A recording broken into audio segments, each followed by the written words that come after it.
It's the J.R. Joker Show with featured performer J.R. Joker. Not appearing on tonight's show, actress Sharon Stone, the two late-night Jimmys, Fallon and Kimmel, in a gladiatorial combat to the death.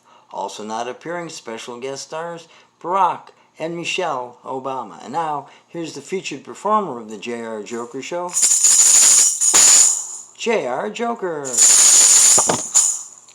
Well, howdy there. Welcome to another J.R. Joker Show episode. Just before the show, I got this phone call, which I rejected because, well, besides doing a show, I never accept calls from a Hobbit. And you should never accept calls from a Hobbit. You accept a call from a Hobbit. You speak to a Hobbit for 5 seconds, and the next thing you know, you are fleeing a fire-breathing Balrog. Not just any kind of a Balrog, a fire-breathing Balrog. How do I know it's a Hobbit if I don't talk to him? Who else would have a name like Sam Likely? Sam Likely. It's a likely Hobbit name if I ever heard one. Sam Likely, obviously a Hobbit. And he misspells his first name, which is the dead giveaway. Hobbits, I don't know if you know this or not, they are terrible spellers. Oh, and their grammar, their punctuation, everything about their writing is terrible. I saw an attempt of theirs to write a constitution. They were like, we the people. They wrote we, O-U-I, and then open parentheses, the people, they capitalized people, didn't close the parentheses in order to form a more perfect shire. They didn't capitalize shire. I can go on, but I mean, just basically, you know. So, never accept a call from a shire. And anyway, I wanted to get that out of the way. While I have the phone in my hand, well, what a wonderful segue. It's my new cell phone. My last one I couldn't text on, so I got rid of it. Not too many steam-powered cell phones could text. Anyway, but now I love it. You know, somebody texts me, you know, like LOL, laugh out loud, OMW, on my way. I love all this stuff. I love it so much I even made up some of my own.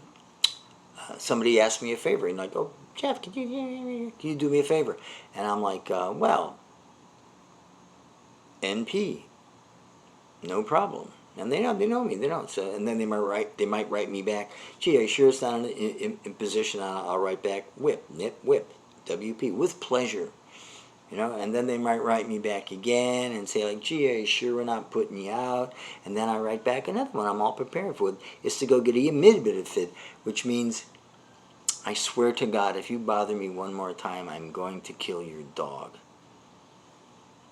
A lot of people ask me, JR, how'd you get looking so old?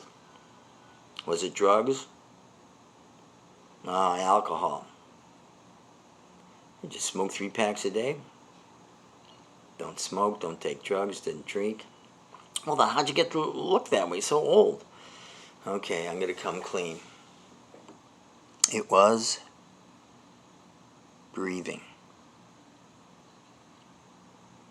You take your first breath. I want to warn you right now, wish somebody would have warned me. And you hooked. I took that first mouthful of oxygen. Had to have another. And another. Never enough. I got hooked. Big O, oxygen. And little did I know that the big O was a gateway element. Before you know it, I was all over the periodic table, you know, doing nitrogen and hydrogen. Oh, what a cocktail. Hydrogen with oxygen is just let it wash over you. It's just great, you know. But, you know, so I'm going to warn you. You take too many breaths, eventually, this is what happens. So you've been warned. Okay, so a lot of people that look like me are from a group of people, a generation called the baby boomers, hashtag disgusting old people. Right. Our parents were the great generation that beat Hitler, and having beat Hitler, they had time on their hands, so they invented fast food. And we are the first generation of brats brought up on takeout. McDonald's and myriad competitors, all selling ersatz nourishment and empty calories that sabotage our metabolism and hasten our organism's deterioration to the point that our atrophied intestines can barely assimilate or digest a raisinette.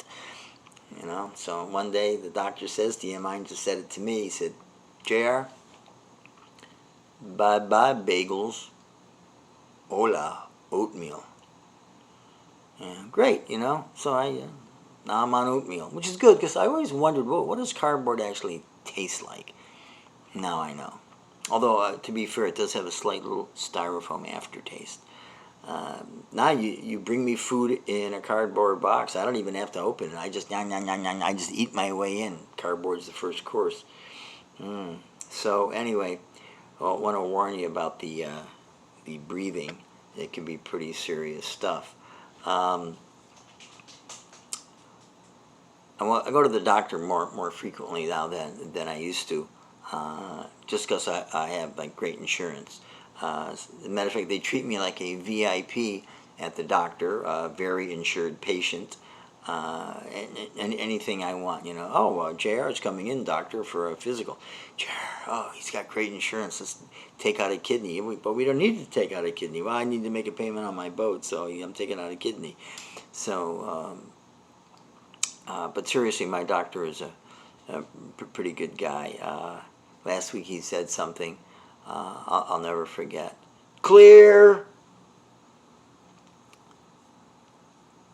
One thing that you get new hobbies and full-time employment when you're old.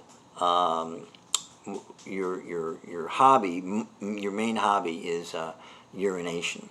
Yeah, you urinate a lot. When I was young, I was looking for a woman I could depend on. Now I look for a woman who could put my depends on.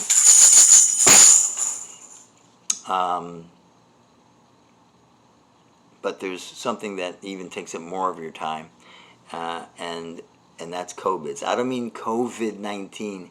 I mean COVIDs. That's KOBIDS. And I've had it for long before, since I found out about this terrible pandemic, which I don't want to use as an element of some routine. It's a serious, terrible thing, but I just want to differentiate. COBIDS stands for knock over, bump into, drop, and spill everything. Oh, yeah, absolutely. Yes. That's coming. That is coming down the road. That is going to happen to you. Knock over, bump into, spill, and drop everything. Drop and spill everything. Yeah, and which leads your family to get cute nicknames for you, which they start off with the classic Butterfingers. It evolves into more contemporary jargon like Spaz Daddy and such. So you're into that pretty much full time. And the doctors tell you all about that. Doctors used to be a mystery. When I was a kid, everything was very mysterious. They didn't tell you anything. They didn't want to share that hard-earned education they have. It sets them apart. Why should they tell you everything? You're not paying. But over the last few decades, it's obvious that doctors want to talk to you like you're a Goomba, you're a compadre, paisan. They talk medicine to you like you know what they're talking about. And you just look at them and go, yeah, sure, great, And you can't get a second opinion because you don't even know what the first opinion is. So the doctor sat me down a couple months ago, and he was just chatting with me, and he says, JR, I think that you could benefit from ventricular tachycardia ablation to potentially obviate cardiac fibrillation. Now, I can't even figure out why M&Ms melt in my mouth and not in my hand. So, I don't think I'm ready to cram for my med school midterm with this guy. It's just way out of hand. I got a full plate. So, things are going to happen. You should be prepared for it. But just remember one thing I'll leave you with. You're not your body. This thing, this thing, this thing that's talking to you now is the body, and you're really not the body, so you really aren't growing old. Young, old, it doesn't matter. We're actually all eternal. I know that this isn't funny, but I figure, what's the point? Everything's got to have a point. Even a comedy routine should have a point. So if it leads to me telling you that, don't worry, you're not your body, but the soul inside, and you're eternal, then, okay, it's worth losing a few fans. So I'll see you on the next episode. We're going to have a rollicking good time, I promise. So let me music out here. Take it easy.